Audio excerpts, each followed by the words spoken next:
Havia um homem que estava parado à beira de uma estrada. Ele morava ali nas redondezas. E de repente parou ali ao lado um carro. O motorista abaixou o vidro e perguntou: essa estrada aqui, ela vai para Porto Alegre?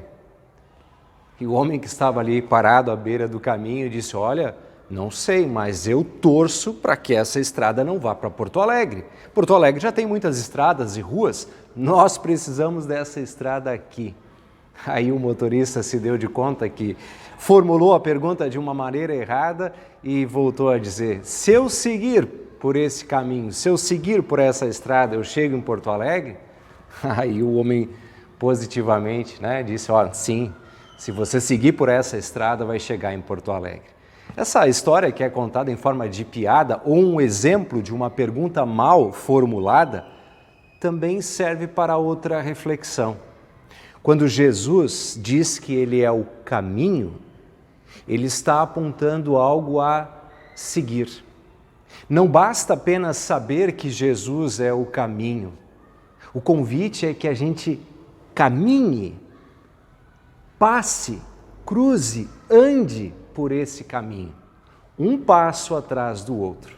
É nesse sentido que Jesus insiste com um convite para mim e para cada um de vocês, dizendo: segue-me, segue-me. O texto bíblico base para essa nossa reflexão, no livro de Lucas, capítulo 14, ele fala de um momento em que Jesus estava conversando com os seus discípulos, seguindo um caminho, conforme há pouco a gente falou, só que uma grande multidão vinha atrás dele. Jesus, então, desafia essa multidão, pergunta para eles, de certa forma, sobre qual é a intenção deles.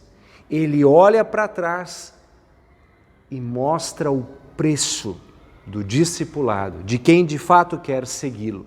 Ouçam, Lucas capítulo 14, versículo 25, diz assim: grandes multidões acompanhavam, seguiam Jesus.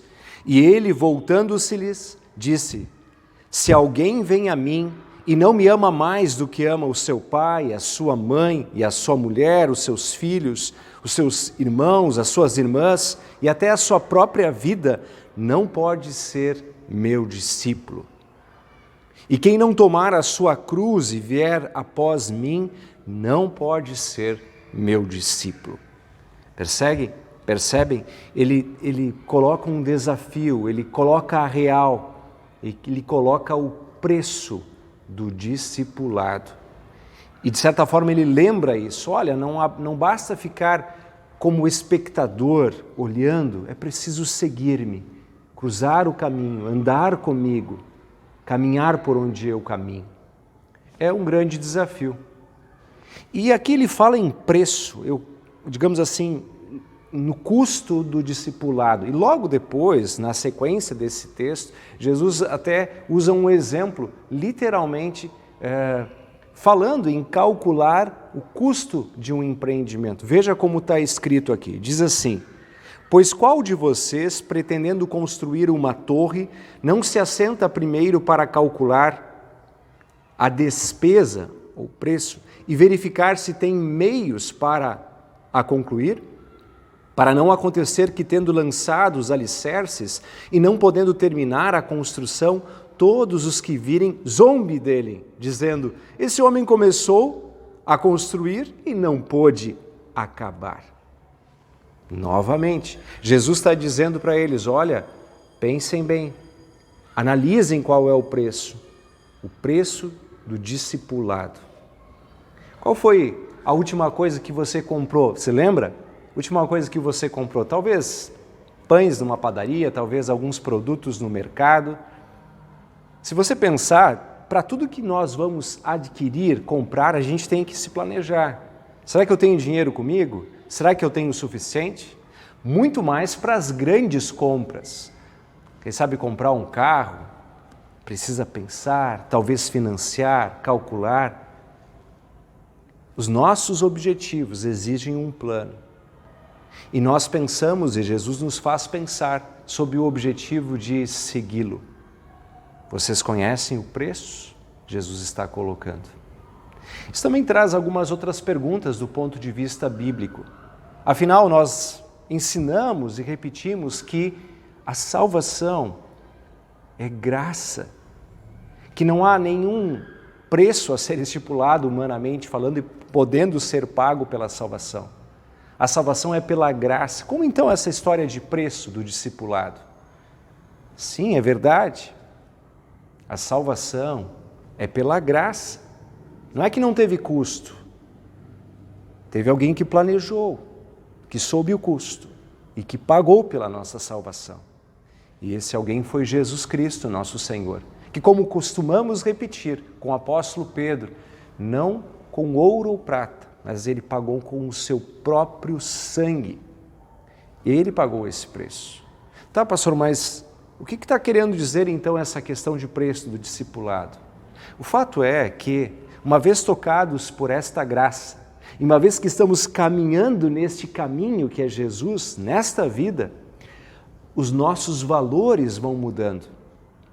Os princípios, segundo a graça de Deus, mudam o coração da gente, a mente da gente, e nos colocam em confronto com valores deste mundo e com pessoas deste mundo. E é nesse sentido que Jesus coloca que quem não me ama mais do que ama o seu pai, sua mãe, sua mulher, seu filho, sua filha, não pode ser seu seguidor. É no sentido de que ele é uma prioridade. É claro que esta palavra aqui é um convite de Jesus ao o amarmos verdadeiramente, tanto quanto os nossos familiares, ou conforme diz, mais do que os nossos familiares. Mas é uma lembrança, sobretudo, que este novo valor, esse novo jeito de pensar pode nos colocar em confronto com muitos outros valores e pessoas desse mundo. Jesus continua dizendo e exemplificando sobre o preço do discipulado quando ele faz uma comparação de um rei que vai à guerra. O versículo 31 diz assim: ou qual é o rei que, indo para combater outro rei, não se assenta primeiro para calcular se com 10.000 homens poderá enfrentar o que vem contra ele com 20.000?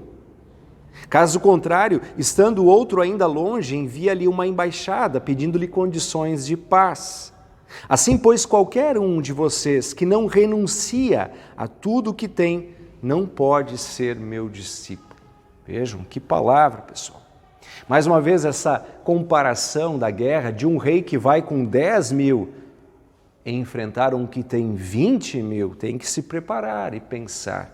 Nos lembra que, de fato, os nossos inimigos, a começar pelo diabo, o mundo e a nossa própria natureza pecaminosas, são muitos. Mas também temos que lembrar nesta hora que podemos encarar essa guerra, porque se Deus é por nós, quem será contra nós? E essa é uma lembrança bonita e necessária, sempre de novo. Saber que este caminho que queremos percorrer seguindo Jesus, por mais difícil que seja e por mais oposição que tenha nesse mundo, é o caminho da vida, é o caminho da paz. E quando ele diz, tome a sua cruz e siga-me, ou como em outro momento ele diz, negue-se a si mesmo, significa renunciar às nossas próprias forças para colocar a confiança na força de Jesus. Segui-lo, estar pronto para confiar nele. E isso pode parecer um preço alto. No entanto, por meio da fé, esse também é um meio de vencer nossas ansiedades e vivermos mais confiantes, fortes e tranquilos.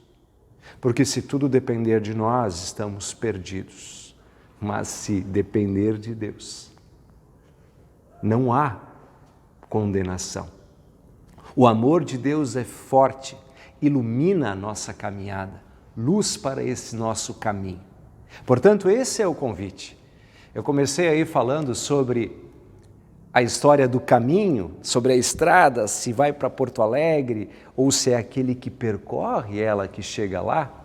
Também assim, lembramos que Cristo é o caminho. E com fé, Queremos, de fato, passo a passo, segui-lo nesse mundo, também seguindo suas orientações e mandamentos. E aí entendemos a parte final do nosso texto, que é o versículo 34 e 35, que diz: o sal é certamente bom, mas se o sal se tornar insípido, como lhe restaurar o sabor? Não presta para mais nada, nem para a terra, nem para o monte de estrume. Lançam-no fora. Quem tem ouvidos para ouvir, ouça. O fato é que, seguindo o caminho do Senhor, à luz da palavra, vivemos no gosto deste sal, desse tempero, e também estamos prontos para ser sal para o mundo. Aqui Jesus nos pede: vem e segue-me. Se ele olha nesse texto para a multidão e os desafia e os questiona sobre de que maneira querem segui-lo, ele também me convida, convida você a segui-lo com comprometimento. Não como um sal que perde o gosto, não olhando de longe, mas priorizando o seu reino. Portanto, vamos caminhar neste caminho que é Jesus. Vamos segui-lo com fé, confiança, coragem e fidelidade, sabendo que Ele, sobretudo, é fiel. Não só o caminho, mas o caminhante. Ele caminha ao nosso lado e nos toma no colo. Porque quando Ele tomou a sua cruz, tomou todo o nosso peso, todo o nosso pecado e foi até o final. Que também a gente caminhe com fé até o fim, na certeza do dom da vida eterna, sendo bons cidadãos nesse mundo, mas certos de que neste caminho nos dirigimos à cidade celeste, o reino dos céus. Que assim seja. Amém.